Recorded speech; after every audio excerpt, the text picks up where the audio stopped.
Friday Night Lights is brought to you by Baylor Scott and White Health.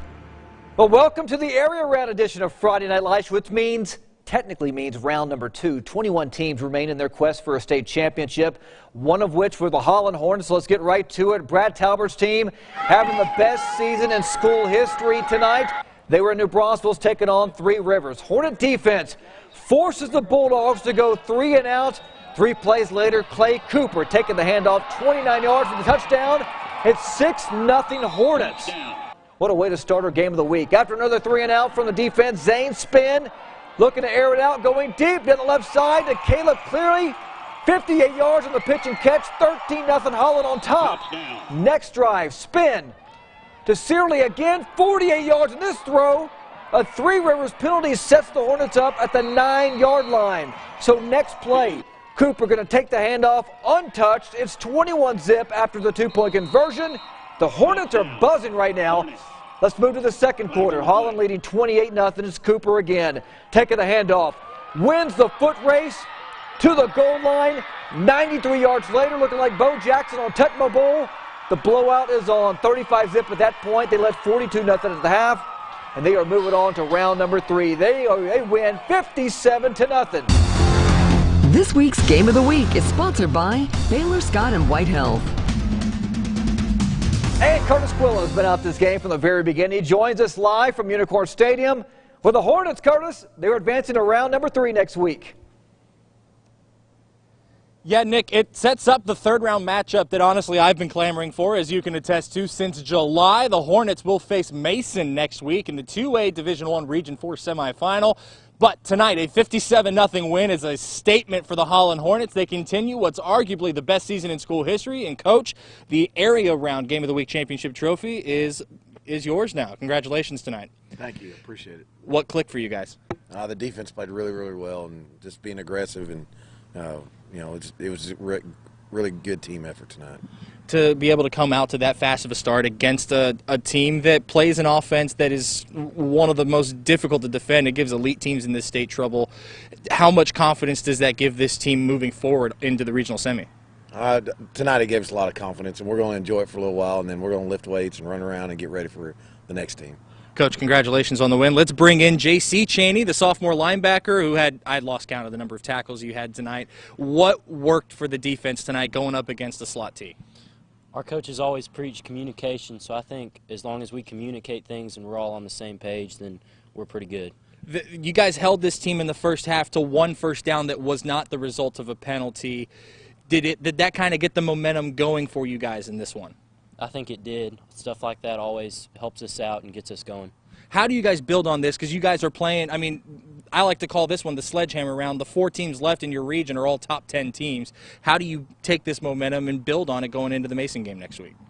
Just keep doing our thing, keep lifting weights, keep practicing hard, and get better every day. J.C. Cheney, congratulations on the win. The Holland Hornets, 57-0 area round champions for the second time in 3 years. They're on to the regional semi. We'll have more from New Braunfels coming up later in the show. For now, live at Unicorn Stadium in New Braunfels, Curtis Quillen, 6 Sports. All right, Curtis, we'll see you back here in just a bit. That's why Holland is undefeated this season. Let's drop down to 2A Division II. Chilton has posted one of the most impressive turnarounds in Central Texas. Last season, they went 1-10. This year, they're 7-4, looking to build off last week's win over Burton. Chilton traveled to Buda Hayes, facing off against Falls City. Now, Falls City up 14-zip in the second.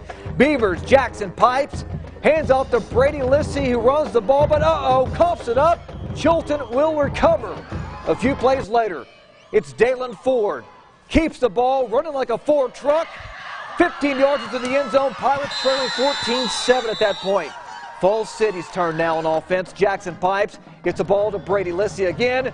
Runs to the right for the touchdown, breaking tackles. Very nice there. Beavers up 20-7 at the half. Falls City, they would send Chilton home, unfortunately, with the final 41-7. So tough season for Chilton, but you know what? Tough ending. Great season, though. Last night at San Antonio, Thorndale battled number 1 Refugio in the Class 2A Division I area round. Thorndale moves down the field. Fullback Colt Caldwell finishes it off with a big touchdown right there. Thorndale, they would go for the 2-point conversion, but the Bobcats would make the stop, so it's 6-0. Refugio, they would answer back on offense. Austin Ochoa, you'll see him right in your screen here. Back to pass, going to float one deep to Jordan Kelly. Kelly able to extend that play. 60 yards later, he's in for the touchdown. Refugio, they would turn it on the second half, and they win 49-20. We're just getting started right here on Friday Night Lights. Don't go anywhere. When we come back, we're going to dive into Class 6A next. All right, welcome back. Let's move up to Class 6A, where Midway advanced past the bi-district round of the playoffs for the 9th time this decade. Now, a win tonight over McKinney will put the Panthers in round 3 for the 8th time in the last 10 years. Second quarter, McKinney up 13-7. Jared Moore to Zach Stewart. Stewart going to run around the 10-yard line right there before getting slung around in the out of bounds. Next play, Moore hands it off to Will Nixon. He is just a stud. That's Nicky Lattarulo getting plowed by the official there. Will Nixon a touchdown. 14-13 heading into halftime. Third quarter, Will Nixon again coming right in your living room. He is not going to stop running until he reaches the end zone. 70 yards for the touchdown, 28-20. But McKinney would answer right back. Seth Cox to Isaiah Wallace. The touchdown, Lions get within 1, but Midway, Reed Cromie would intercept the pass with about a minute left to go, would run it back for the touchdown, and there it is. Midway, they win 38-27 in a thriller. Let's go out to Nicky Lattarulo. She's been at this game from the very beginning. Joins us live from Newsom Stadium in Mansfield, where she is with Jeff Hume, the victorious head football coach. Hey, Nicky. Hey, Nick. Yes, I am here in Mansfield. Midway just advanced to the 3rd round of the playoffs for the 8th time in the last 10 years. I'm joined now by head coach Jeff Hume. Coach, thank you for joining me. 8th time in the last 10 years. You guys just had an amazing 4th quarter. What does that say about your program? Well, I think it shows a lot of character and senior leadership. You know, these guys have played hard and practiced hard all year, and they put a lot of time and effort into it. And you go against a good team like McKinney, and you're going to have close games, and that's what this game's all about. That game was neck and neck throughout the whole thing. That final interception, what was the vibe of the team when that happened? Well, Reed did exactly what he's coached to do, and they've been hitting the middle, pretty good with the ball, and he dropped back a little deeper and made a play. And now you go into the 3rd round of the playoff. What's the mindset like? Well, they're all excited, and they should be. We get to practice and play on Thanksgiving, which is very special in this country and in the state of Texas. So we're excited about that. We're gonna celebrate tonight and then get ready tomorrow. Thank you, Coach, and congratulations. Hey, I appreciate it. Thanks. Welcome from Rhode Island. All right, Nick, that was a big game. That was a great one. That 4th quarter was crazy, I have to say, but you guys saw the highlights. I only had the highlights from the beginning, but that final 4th quarter just went on forever, and they came out with the win. Hey, I'm glad you didn't get a concussion. I saw you got knocked over there by the official. Thankfully, you're okay. We might need you to get a helmet next week. I got knocked over by the ref, yes. I know. Hey, listen. I'm going to wear a helmet at the next game, but yes. Stay away from those sidelines. We'll check back with you in just a bit here.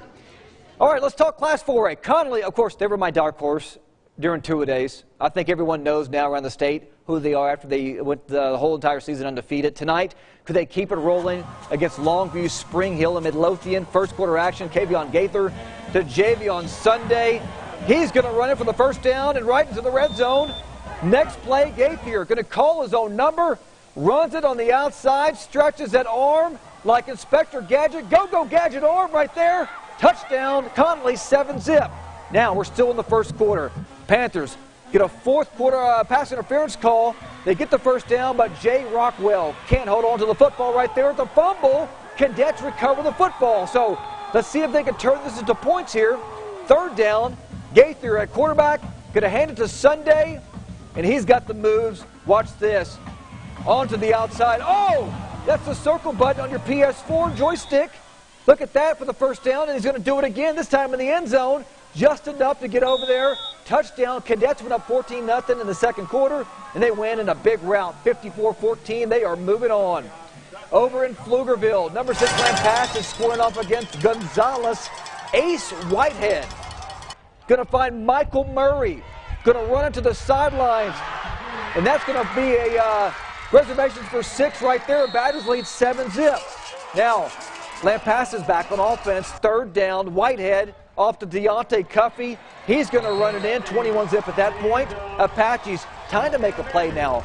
Heath Hinkey's going to throw one deep, but guess what, though? It's going to be intercepted by Clayton Beaver. He's going to be knocked out at the 1-yard line. Of course, a flag's in the play. It didn't matter, though. Let's go to the big board. Number 6 Lampasses. Let's go to the big board here. Yeah, number 6 Lampasas. Yeah, they win by 50, 56-6. Last night, Brian Bell's team traveled up I-35 north to Waxahachie to square off against Melissa in the Class 4A Division I side of the bracket. First quarter, Cardinals punting. The snap was over David Patrick's head into the end zone. He's going to grab it. He's going to kick it. Brett Spell for China Spring. He's going to return it all the way to the 36-yard line. Next play, Emmanuel Abdallah. Remember how he ran for like 1,000 yards in one game earlier this season?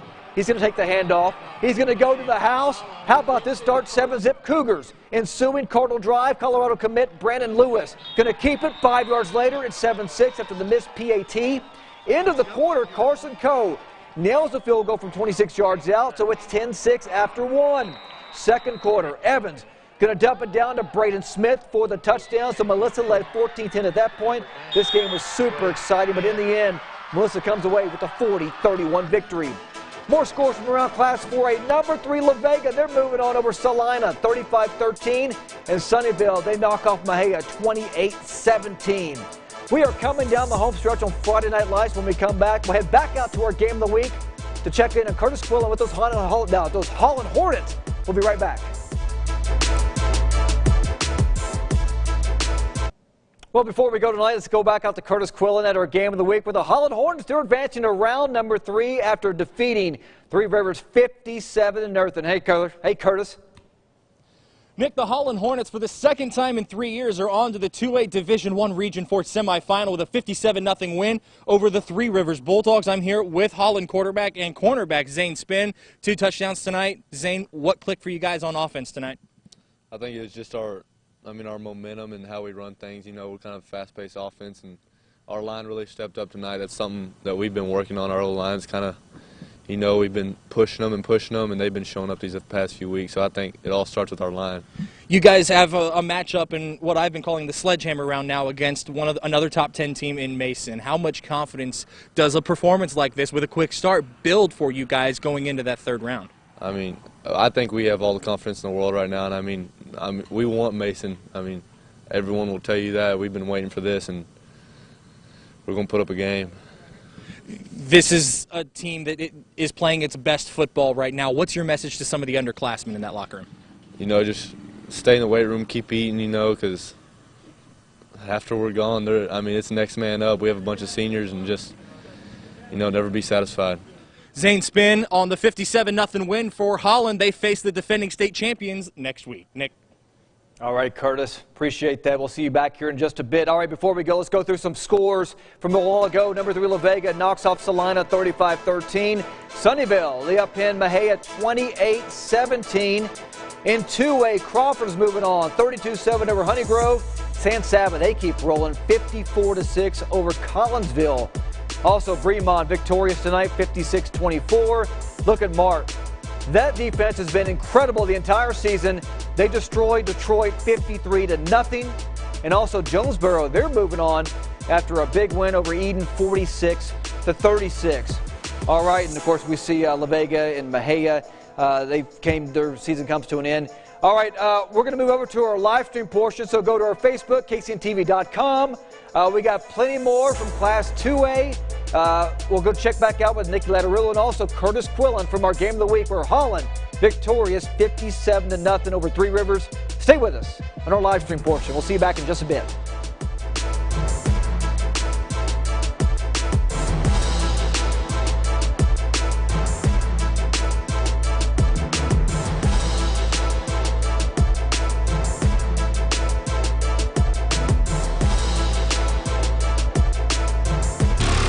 Friday Night Lights is brought to you by Baylor Scott and White Health.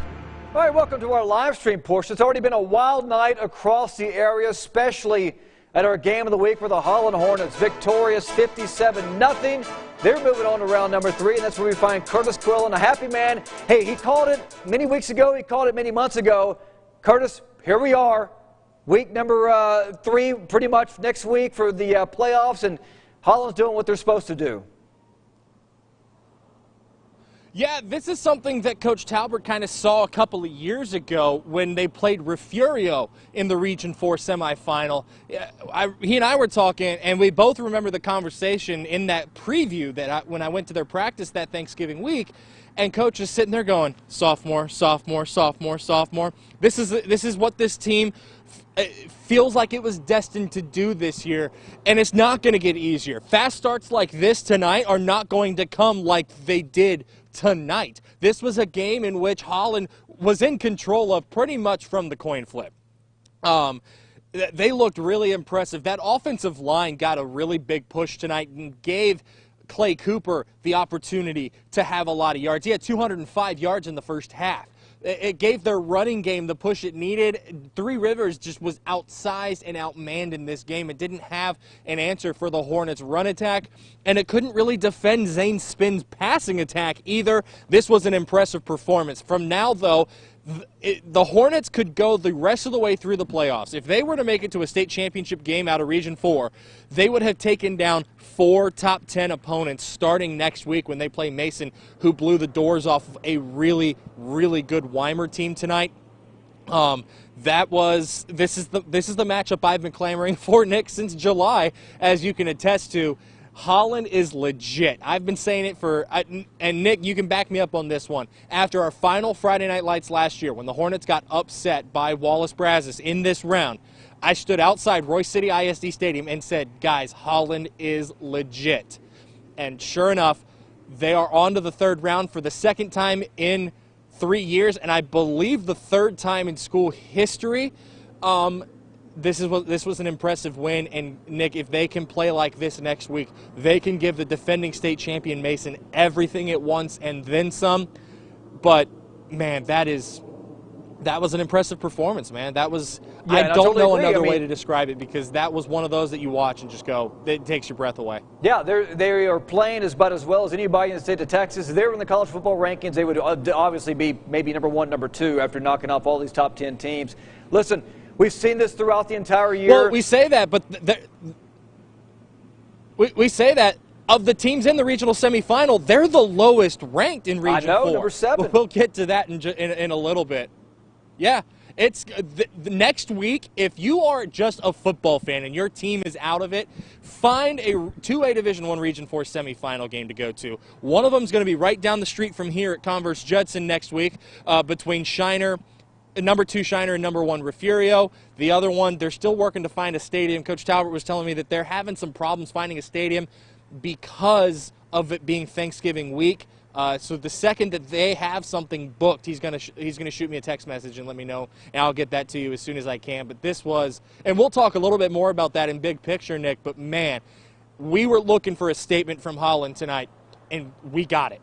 Yeah, no doubt about that. We'll check in with you here later on, but exactly your point, exactly. It's a nail on the head. Holland made a statement, and hey, their business, they're ready to go, and they look like state championship contenders tonight. All right, let's drop down to Class 3A Division I. Troy, listen, they've been rocking and rolling all season long. Could they keep that up, though, tonight? As they travel down to College Station, went toe-to-toe with Crockett. First quarter action, Bulldogs would strike first. Jordan Bedford, quarterback sneak from a yard out, 7-zip Crockett. Troy trying to answer. Ben Presley, play action. It's Cody Comiskey. This is going to be a foot race right here down the sideline. Here we go. The dive for the pylon, loses the football. Ref says touchdown. Oh, no. It's a touchback. Trojans would get the ball right back, though. Zachar Boschik, one of the best running backs in Central Texas. Through the hole, he's gone. Game tied at 7. Crockett would come right back, though. Bedford, he's going to have all kinds of time here. He's going to hit his tight end, Allen Horse, on the corner route. Extra point, no good. 13-7 Crockett. Troy looking to respond. It's going to be Presley rolling to his right, throws into traffic, but he's going to be picked off by Jelane Crothers, returns it 45 yards. So Crockett is in business at that point. You can't do that, especially in the playoffs, because as you go forward, these defenses get tougher and tougher and tougher. Bedford looking, throws it up. Horse comes down with it. 19-7 Bulldogs at that point. But how about this? Troy comes from behind. They win a shootout, 50-33. Big-time matchup at Magnolia West. Number 8 Camarillo facing off against Diboll. Diboll, hot start, Darius McMillan. Huge gain right here as a Yeoman.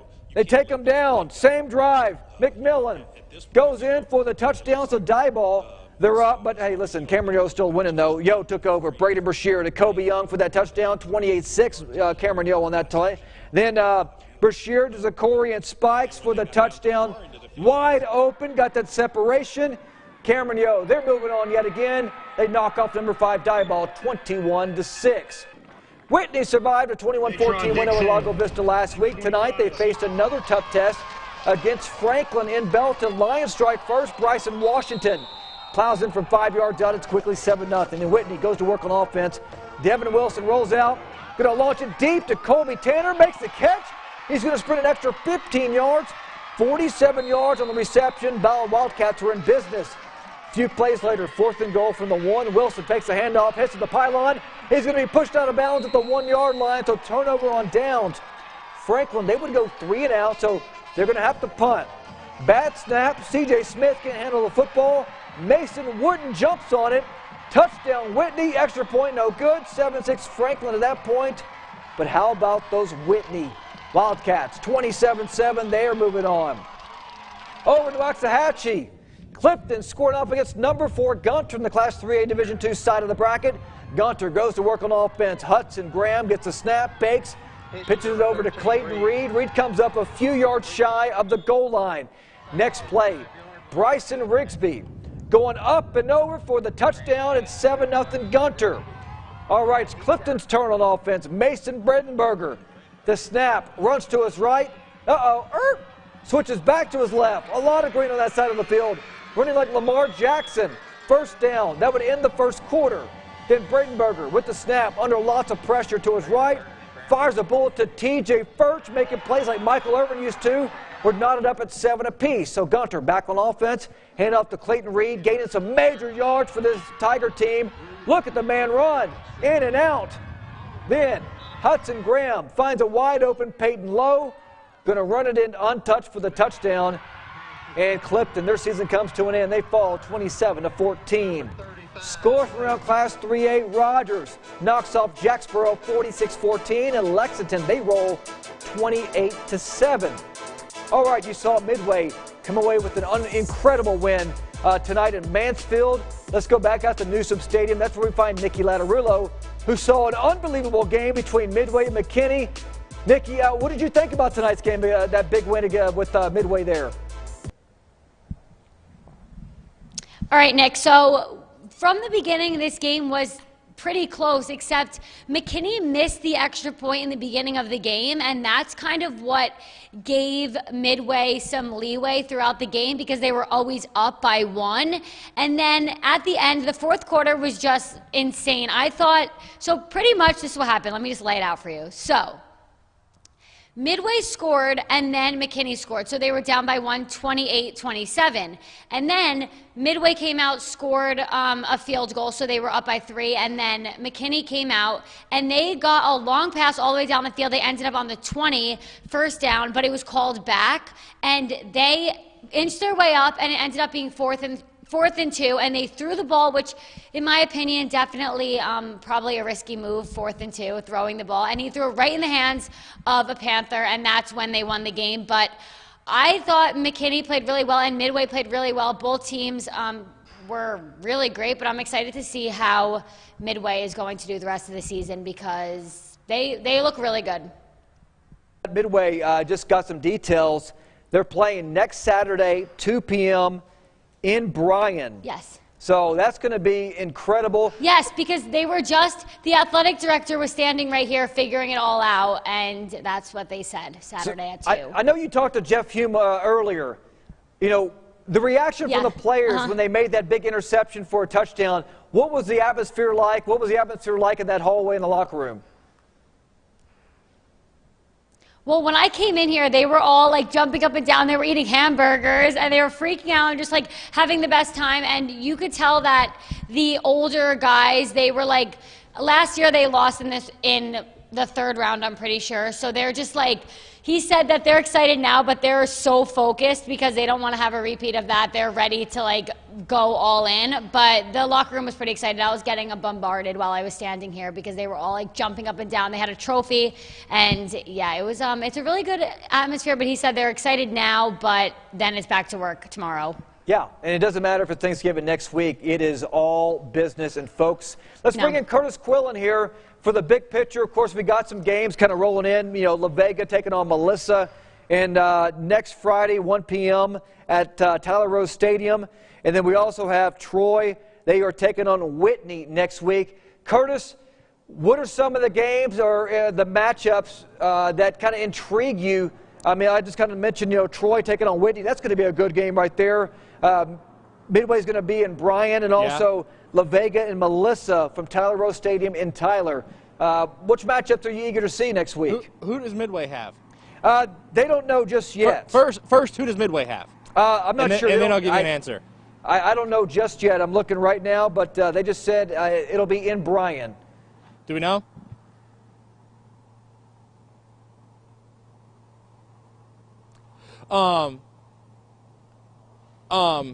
Nick, I'm going to be honest with you. I'm going to go off the board here. How about Cameron Yo and I think East Chambers? So East Chambers, yes. Might I intrigue you in that? Troy and Whitney is a fascinating matchup. Another one like this, you know, the wing T wishbone kind of stuff that Troy runs against Whitney's spread attack. Cameron Yo against East Chambers, a rematch of last year's region semifinal, and that might set up Cameron Yo against a Grandview next week or the week after. There's a lot of fascinating matchups in this. It's man, there's a lot to like about this week. Excuse me, that'll probably be Cameron Yo and Grandview. That one fascinates me. Troy Whitney's really good. Man, there's a lot to like about next week's playoff matchups. You look at some of the teams who are still alive. Connolly is still alive, probably going to get Gilmer next week. Salado can really turn 4A Division II on its head tomorrow when they play Texarkana Pleasant Grove. This is a really fascinating week. I know it's our final Friday Night Lights of the season. We're still going to cover it all the way to Christmas, all the way to the state championship games at AT&T Stadium where the high school football road ends. Nick, let me turn that question to you. What's the one that fascinates you the most? Teams like San Saba, who have explosive offense, they don't touch the football that many times and get those many opportunities. It's going to be now is going to use your brain. Can they sustain 10 to 15 play drives and just eat some clock up and wear that defense down? That's what we're going to be seeing here. Because that's what won Crawford the game tonight against Honey Grove. That's what won Crawford the game last week against Bosqueville. I'm not saying that for Bosqueville. Clint Zander told me that after the game, their head coach. They just grinded it out and pummeled them in that game. There's a lot to like, Nick. There's just 4A Division II is still just as wild and wacky. A Gilmer-Connolly game at Allen Eagle Stadium is all kinds of fascinating to me. There are so many banger matchups. I will tell y'all what, in the comments, if you would like us to try to break some of these matchups down Monday afternoon or Monday evening, leave it in the comments. I'm freezing. I need to get on the road because I've got Baylor in Texas tomorrow, and I've got an hour 45 drive home. And so, Nick, I'm excited for the rest of the high school football run. There's just I know I'm repeating myself. There's so much to like about where we're going from here. So this is the deepest year in Central Texas that I've seen, and there's so many teams that realistically have paths to AT&T Stadium. Don't be surprised if we see the most teams at AT&T since 2016. No doubt about that. Hey, great coverage all season long, you and Nikki. Phenomenal job out there. Go ahead, get in the car, you and Ryan fight, drive back safely. Of course, we got Baylor, Texas tomorrow. That's going to be another big one. But round 3 next week, and you're going to have plenty more of that. Good seeing you, my friend. We'll see you back here at the office. See you, man. All right, that's it. Friday Night Lights 2019 edition. It's over. It's over. We thank you. We want to thank you for sticking with us all season long, from 2-a-days to week number 1 all the way now to the area round. You guys have been phenomenal. We're not done just yet, though. We're going to have plenty more coming up the next couple of weeks, and until all of our teams, or at least a couple of our teams, are going to win state. Hopefully every one of them. But from us here, we appreciate you guys watching, and everybody from production to our editors, to our producers. Thank you. It would not be a phenomenal show without those guys. So for the last time in 2019, we'll see you guys later on. Happy Thanksgiving. Enjoy the weekend. We'll see you next year on Friday Night Lights.